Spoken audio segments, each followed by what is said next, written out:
Hello, this is Midori Yamada again. So I wanted to show more of my process with the Japanese papers, which are hand painted.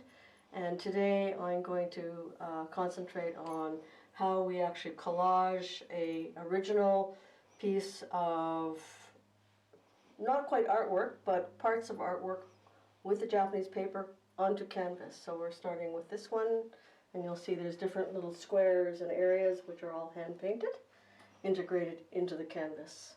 And we're going to look on this side and we'll see works that are in process, so they have not been glued down yet, but you can see that the image is already painted or dyed or printed onto the various Japanese papers, the washis. And there's a few on the other side.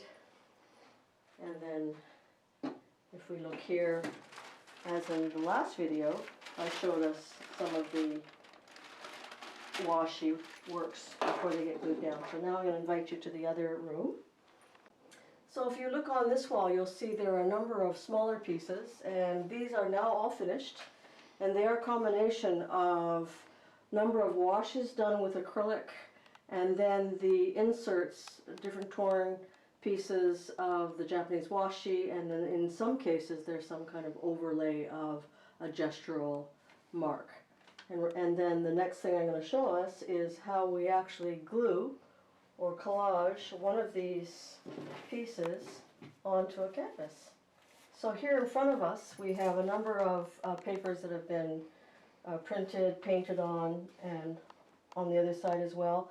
I usually group them in terms of color palette, the kinds of gestures, etc., so I know what I'm working with.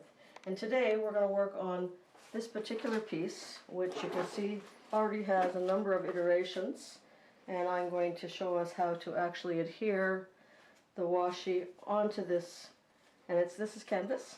Okay, so this is a hand painted washi that I have here. So what I have here is I'm going to be using gel medium, and I'm going to make sure that I have the correct side. And using a stiff brush, I will take some of the gel medium and take it, so my brush is absolutely clean and dry, and I'm taking some of the gel out of the jar, and I will immediately start to brush it flat. And you'll notice that I'm going over the edge like this. Don't worry if you feel that you're, and if the washi is very fibrous, I will go in more than one direction, so not just forward and back, but actually on an angle. I will lift it up. And now, in this particular demonstration, I have not measured where the paper is going to go. So I've just put that down like that, and I'm going to second guess. I'm going to lift it up, and I'm going to drag it, put it a little bit lower.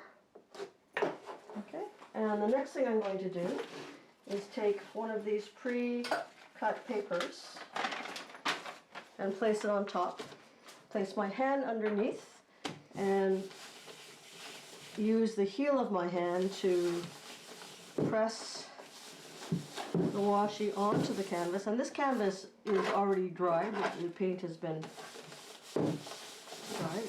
And what I'm trying to do is the excess to let it bleed onto the paper. And you'll see that it lifted, so I'm going to do that again. Take another, and I reuse my papers, so I put it up here, let it dry, reuse it, pick it up.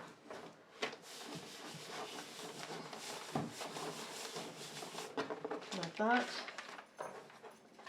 And depending on how fibrous it is, I might even do it a third time and actually use a particular tool, which is a burn. It's made of bamboo, flat. Lift it up. So at this point, I can put quite a bit of pressure on, and there we have it. And if this is done correctly, when I lift up the canvas, the paper should really look like it's really well integrated into the rest of the canvas. So that's the goal. Thank you very much for watching.